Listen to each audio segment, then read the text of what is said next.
जैसे रोल में फिट हो गए हो।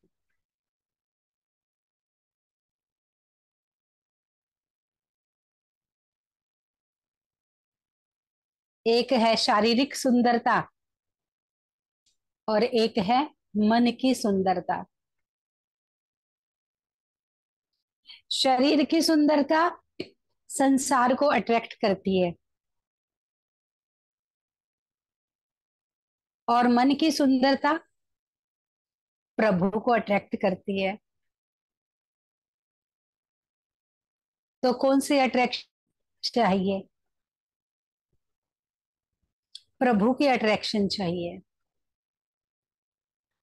प्रभु के अट्रैक्शन में मन को सेकंड सेकंड सुंदर बनाते जाएं। आज सबके विचारों की भीड़ है न, अनेका अनेक प्रकार के लोग अनेका अनेक तरीके से सोचते हैं। लेकिन आपने अपना रास्ता बनाते चलना है। इसीलिए कहा है ना कि नेकी कर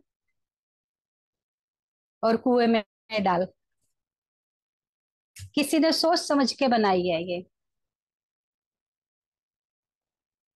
क्यों कहा कि नेकी कर और कुएं में डाल? नेकी करने से मार्ग मिलेगा आगे बढ़ने का, और कुएं में डालने से पीछे वाले पीछे छूटते जाएंगे। मैंने नेकी तो की, लेकिन पीछे मुड़कर देखा, किसी ने मुझे अप्रिशिएट किया और किसने मेरा निरादर किया, तो पीछे देखने में आगे बढ़ नहीं पाएंगे। आज 100 लोगों का समूह है, 99 लोगों को हार माला मिली, फूल माला मिली, 99 लोगों को सम्मान मिला, स्टेज पे आके सम्मान मिला, और मुझे नहीं मिला। तो मैं इस बात में भी बेहद राजी रहूं। मेरे लिए ना जाने उसने क्या सोच रखा है। मैं इस बात से दुखी ना हो जाऊं। परिवार में हर रोज होता है, एक बहन को सम्मान मिला, एक को नहीं मिला, एक को प्रॉपर्टी मिली, एक को नहीं मिली, एक को कुछ मिला, एक को कुछ नहीं मिला। और यही मेरे भीतर दीमक बन जाता है कि मैंने इतना किया और मुझे नहीं पूछा गया। ये मन की सुंदरता में बाधक बनता है। मन गंदा किसका हुआ? मेरा। कि मुझे सम्मान नहीं मिला, इससे मेरा मन गंदा हुआ। और मैंने ये सोचा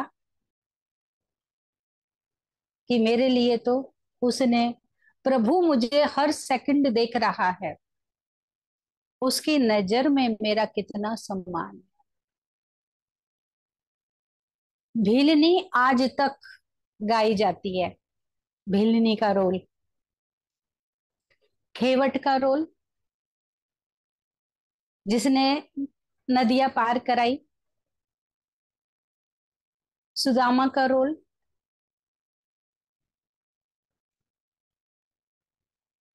विदुर का रोल,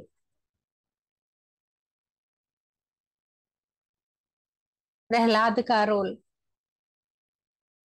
दधीची का रोल, जिसने वृतासुर के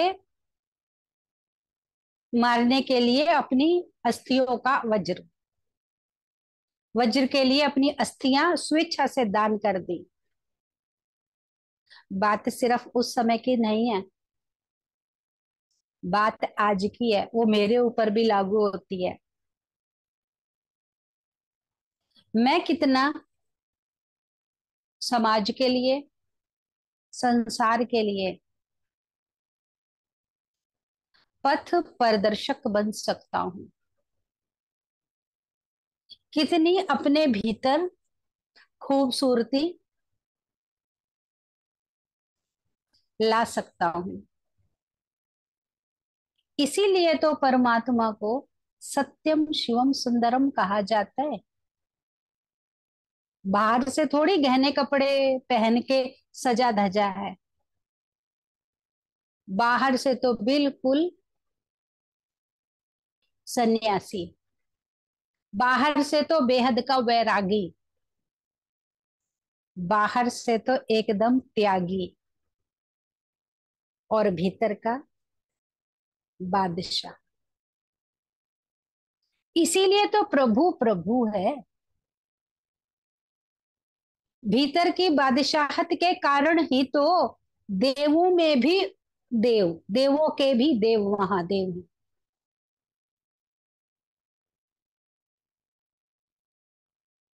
मुझे भी अपने प्रभु का अनुसरण करना है। क्यों? मैं और कैसे मेरे प्रभु सत्यम शिवम सुंदरम कहलाते हैं? किन किन बातों का त्याग करते हैं, किन किन बातों का वैराग करते हैं, और किन किन बातों में अपनी भूमिका,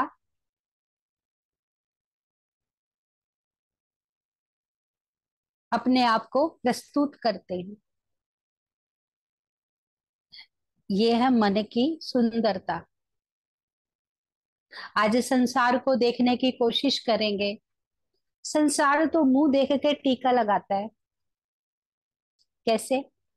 आज आपके पास बड़ी मकान कोठी है, आपके पास धन है, आपको सलाम करता है। छोटे से छोटा बच्चा, बड़े से बड़ा आदमी, वो किसको सलाम करता है? आपके धन को, आपकी प्रतिष्ठा को सलाम करता है, आपको नहीं। धन आने वाला है, जाने वाला है। मान मनुहार प्रतिष्ठा रहने वाली है, नहीं रहने वाली है। परमानेंट तो है नहीं।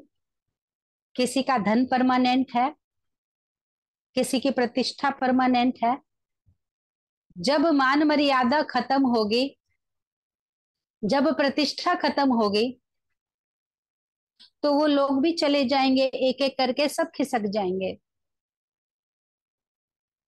कोई साथ ना होगा।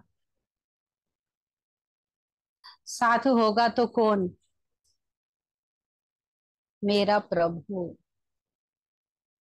मेरा अर्जित किया हुआ विवेक, मेरी मन की सुंदरता,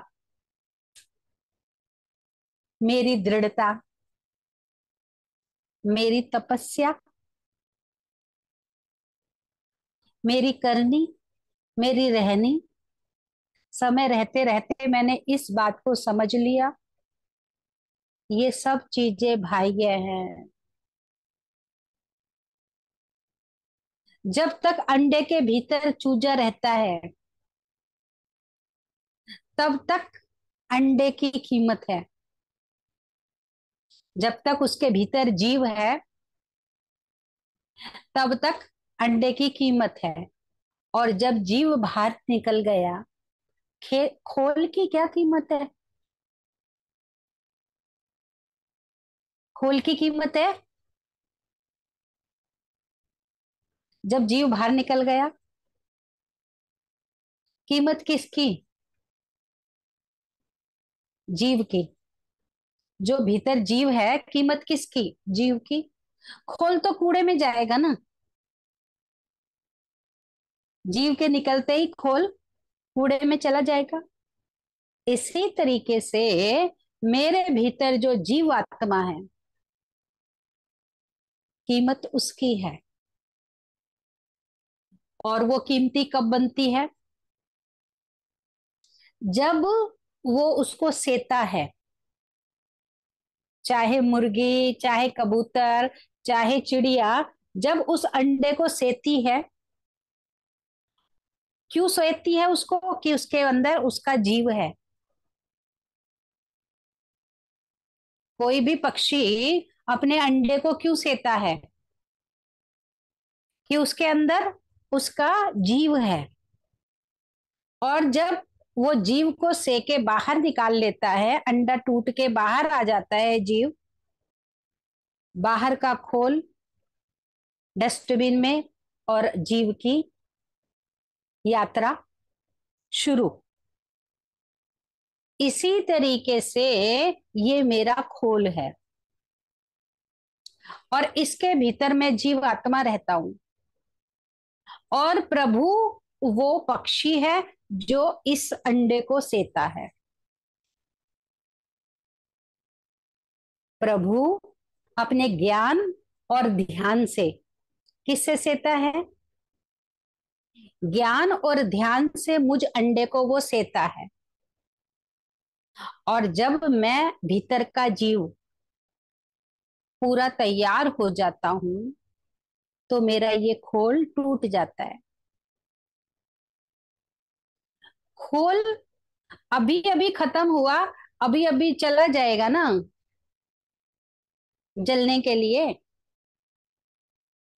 खोल, जीव चला गया तो खोल कितनी देर का? 2 घंटे का, 3 घंटे का?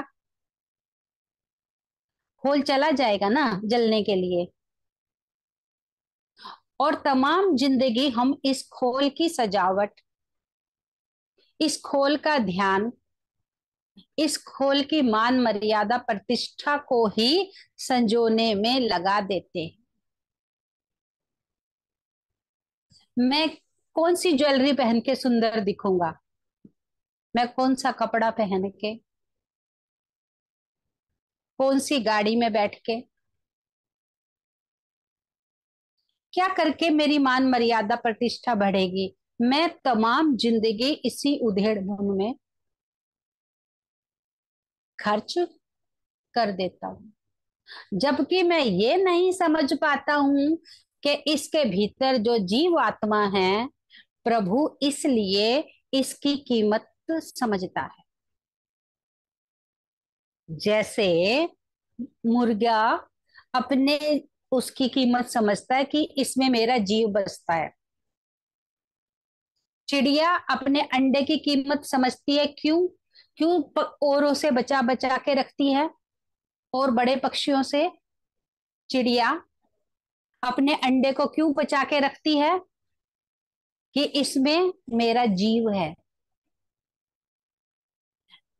सेम यही प्रक्रिया प्रभु के साथ हमारी है। वो किसकी सुरक्षा करता है? इसमें बैठे हुए जीव की। जीव कौन है? आत्मा। जीव कौन है? आत्मा।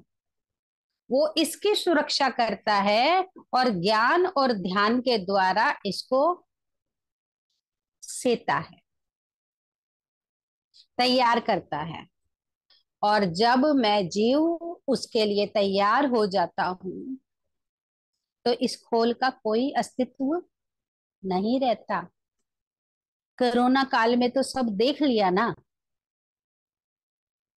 खोल की कोई कीमत नहीं रही। वो तो झटके में देखा कि खोल की कोई कीमत नहीं है। कोई सामने नहीं आया खोल को समेटने। और मैं इसी खोल को सजाने, धुलाने, नहाने, संवारने में ही अपना तमाम जीवन निकाल देता हूँ। सुबह से लेकर रात तक की क्रिया मेरी इसी कार्य में खत्म हो जाती है। और जबकि इस खोल रूपी अंडे के भीतर मैं जीव आत्मा परमात्मा की संतान हूं। मुझे इसलिए वो प्रेम करता है। इस पर उसका ध्यान है। और हम क्या कहते हैं? इतना व्रत, इतना उपवास, इतनी पूजा, इतना पाठ, इतना दान, इतना धर्म करता हूं मैं, फिर भी जीवन में शांति नहीं है। ये पूजा पाठ मेरी जा कहाँ रही है? ये दान धर्म पूजा पाठ मैं अपने खोल के लिए कर रहा हूँ। यात्रा, आज इसकी यात्रा, आज वहां की यात्रा, आज ये कर, आज वो कर, आज 11 दीपक जला, आज सवा मणि कर।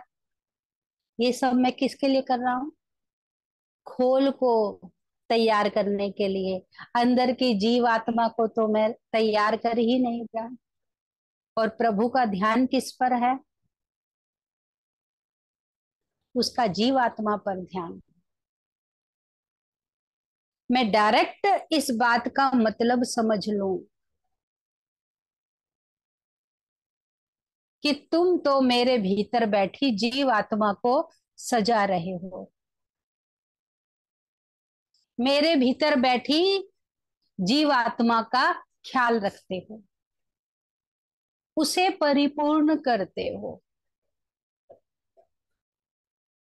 उसका ख्याल करते हो, भीतर बैठी जीव आत्मा का ख्याल करते हो। और जब आप अपने भीतर बैठी जीव आत्मा को परमात्मा से जोड़ेंगे, क्या? अपने भीतर बैठी हुई जीव आत्मा को जब आप परमात्मा से जोड़ेंगे, तब आपको अपनी यात्रा का मतलब समझ जाएगा। ये व्रत का आपको रिजल्ट मिलेगा। भाई आपने आज शाम का खाना छोड़ दिया, दिन का छोड़ दिया, उससे आपके शरीर पर तो असर आ सकता है, लेकिन उसका आपके मन में कोई परिवर्तन नहीं आ सकता। आप कहें कि भगवान मेरे व्रत से खुश हो जाएगा और मुझे व्रत का फल देगा। मैं यात्रा पे गया था, भगवान मेरी यात्रा से खुश होके मेरी यात्रा का मुझे फल देगा। मैंने सवा मणि लगाई थी, उसका मुझे प्रत्यक्ष फल मिलेगा। ये मैं बाह्य खोल के लिए कर रहा हूँ। ये मैं अपने अंतर आत्मा की शुद्धि के लिए कुछ नहीं कर रहा।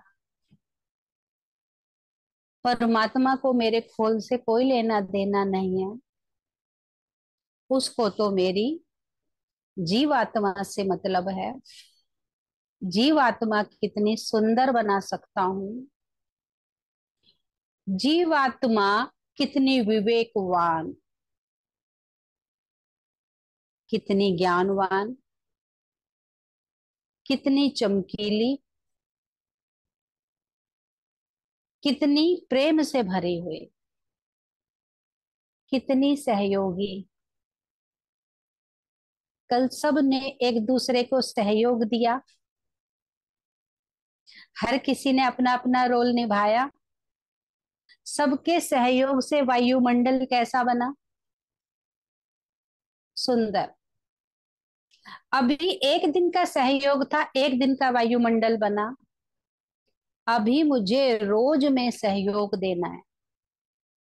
आज मैं तन से, आज मैं मन से, आज मैं धन से किसको सहयोग दे सकता हूँ?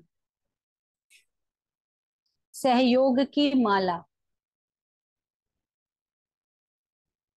एक बार जब नेचर बन जाएगी सहयोग देने की, तो वो रूटीन में शामिल हो जाएगा सहयोग। आज कोई बीमार है, आप उसको डॉक्टर के ले जाते हो, आपने दवाई करवाई उसकी, आपने बहुत अच्छा काम किया। दवाई के साथ साथ थोड़ी तेल मालिश कर दी,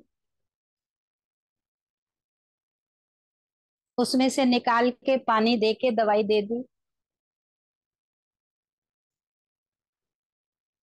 थोड़ा कुछ और झाड़ने पोछने का कर दिया, भोजन बीमार के हिसाब से बना दिया, आपका सहयोग हो गया।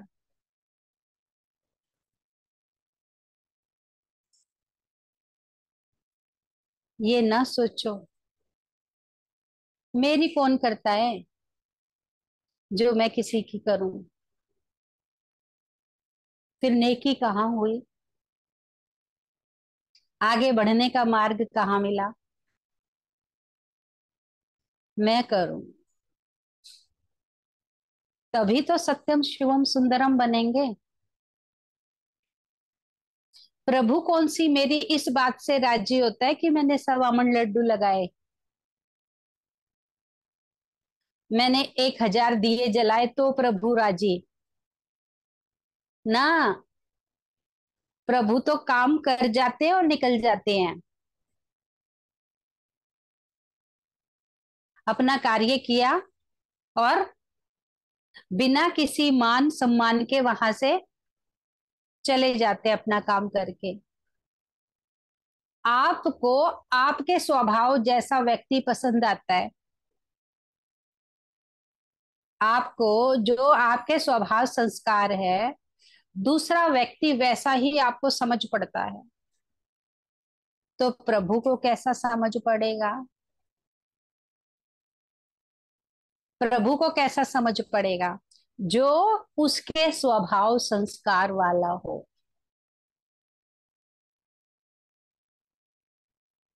आज हम सोचते हैं कृपा कैसे बरसेगी,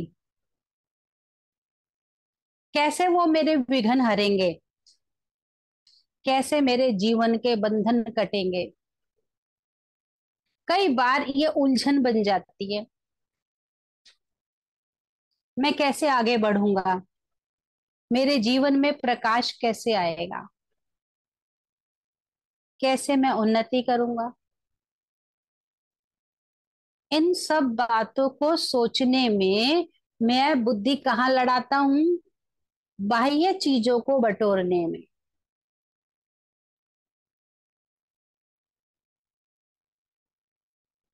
बाह्य कार्यों को पूरा करने में, वहां दिया जलाने में, वहां अपने नाम का पत्थर लगवाने में, आज ये करने में प्रभु की कृपा हो जाएगी।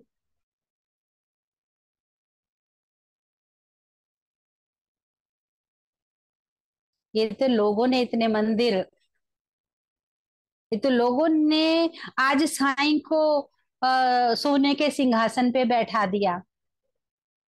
जब साईं थे, साईं का कोई सिंहासन था क्या? साईं को किसी चीज की परवाह थी क्या? लोग पूजा करे, पाठ करे, दिया जलाए। साईं ने तो एक आदर्श जीवन दिखाया, एक त्याग का जीवन, एक प्रेम का जीवन, एक साधना का जीवन। साईं की तो बात पता ही है ना, अभी 100 125 साल ही तो पुरानी बात है। साईं कोई महल में थे क्या? लेकिन जब तक साईं थे, तब तक साईं का मतलब कोई समझ ना पाए। जब तक साईं थे, तब तक साईं की कथनी, साईं की रहनी, साईं की करनी कुछ लोगों को समझ आती थी और कुछ लोग कंफ्यूज रहते थे कि साईं ऐसा क्यों करते हैं, साईं वैसा क्यों करते हैं। और चले जाने के बाद, साईं के चले जाने के बाद, आज सोने के सिंहासन बनवाओ, सोने के छतर बनवाओ, सोचते हैं शायद साईं इसमें खुश हो जाएंगे। साईं उसमें खुश होने वाले नहीं है। साईं किस में खुश होंगे? साईं किस में खुश होंगे? जो साईं की रहनी के हिसाब से, साईं की कथनी के हिसाब से, साईं के कर्म के हिसाब से अपने आप को ढाल लेगा, अपने आप को बना लेगा। आज कहो 100% बना लेना पॉसिबल नहीं है, लेकिन धीरे धीरे उस मार्ग पर चल तो सकते हैं। जब उस मार्ग पर चलते हैं तो साईं की कृपा बरसती है।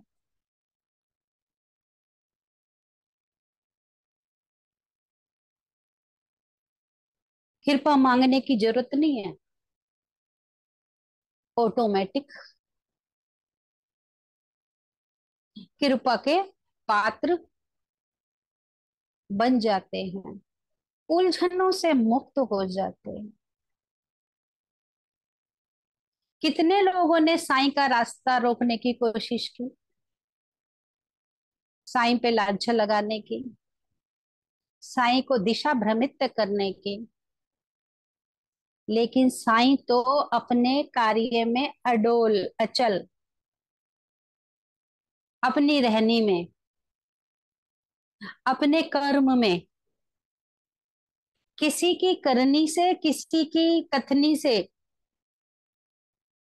साईं ने तो अपना कर्म नहीं बदला ना। साईं ने तो जो किया वो किया। महावीर ने जो किया वो किया। बुद्ध ने जो मार्ग देखा, समझा, और वही मार्ग अपने फॉलोअर्स को बताया। तो ये सभी मार्ग समर्पण के मार्ग हैं, सिमट जाने के मार्ग है। जितना बाह्य फैलाव रखते हैं उतना भटकते हैं, और जितना भीतर से सिमट के अपने आप को एकाग्र चित्त कर लेते हैं, भीतर से सिमट के अपने आप को एकाग्र कर लेना, रास्ता खुल जाना।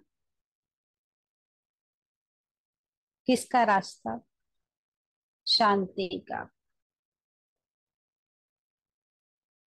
सुख का, उन्नति का, विश्वास का, आस्था का। आप इस बात में दृढ़ हो जाते हो, आपकी आत्मा दृढ़ हो जाती है, आपका मन दृढ़ हो जाता है, मैंने कभी गलत नहीं किया तो मेरा गलत हो नहीं सकता। बहुत सारे भय से, असुरक्षा से मुक्त हो जाते हो। लेकिन कब? जब सेकंड सेकंड अपने आप को परमात्म आईने में चेक करते हो। अगर मेरे सामने परमात्म आईना नहीं है, तो कब मेरे मन का मेकअप बिगड़ जाता है। मेरे सामने परमात्मा आईना नहीं है, तो कब मेरे मन का मेकअप बिगड़ जाता है, ये मुझे पता भी नहीं चलता। मेकअप किसका? मन का। और जब मैं परमात्मा आईने में, मनमीत के आईने में, उसको क्या कहते हैं? मनमीत। जब मैं मनमीत के आईने में मन को रखता हूं, मन को रखते के साथ ही पता चल जाएगा कि ये कहाँ उलझा हुआ है, कहाँ इसने गलत डोर बांध ली है, किस में ये उलझ गया है, कैसे सुलझाना है।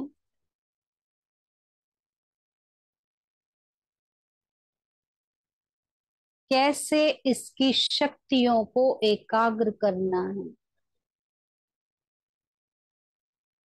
जब परमात्म आईने में मन को देखते हैं, बच्चे के बाल बिखर जाते हैं, माँ कंघी लेके समेट देती है।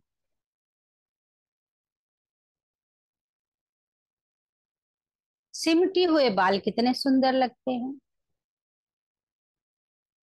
ऐसी ही मन की अवस्था है। मन बिखर जाता है सेकंड सेकंड। और जब मैं उसके पास जाता हूँ, फिर वो मेरे बिखरे हुए मन को समेट देता है,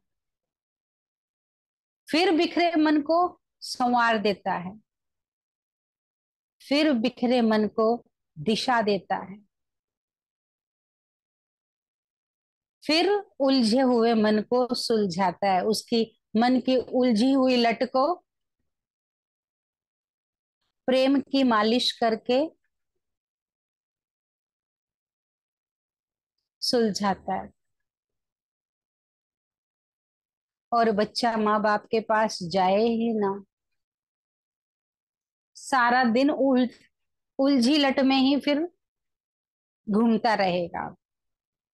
कौन उसके बाल संवारे, कौन सजाए, कौन मालिश करे। और जब माता पिता के पास जाएगा, बच्चे का जहां से भी मेकअप बिगड़ा होगा, माँ बाप तुरंत, ये काजल बिखरा हुआ है, ये बटन टूटा हुआ है, ये बाल फैले हुए हैं, जूते के लेसेस खुले पड़े हैं, जूते पॉलिश नहीं है, कपड़े मुंह से तुस्से हैं। और माँ बाप होते हैं तो हर चीज व्यवस्थित मिलती है, बिना कहे व्यवस्थित मिलती है। इसी तरीके से मन के माता पिता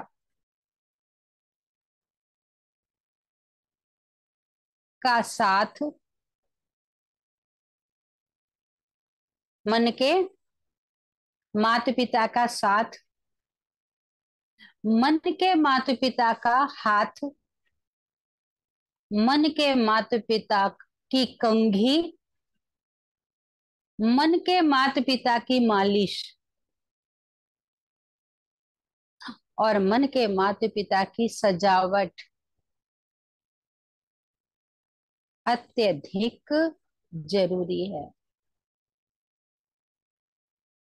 जब तक माता पिता के पास जाने का तरीका नहीं सीखेंगे, तब तक कैसे रहेंगे, अस्त व्यस्त। एक माता पिता ही मेरे बिगड़े मिजाज को सही कर सकते हैं। जब तक मेरे पास माता पिता नहीं है, तब तक कोई मेरे मिजाज को सही कर सकने के लायक ही नहीं है। माँ 1 मिनट में कहती है, रुको मैं मना लूंगी इसको, मैं समझा दूंगी इसको।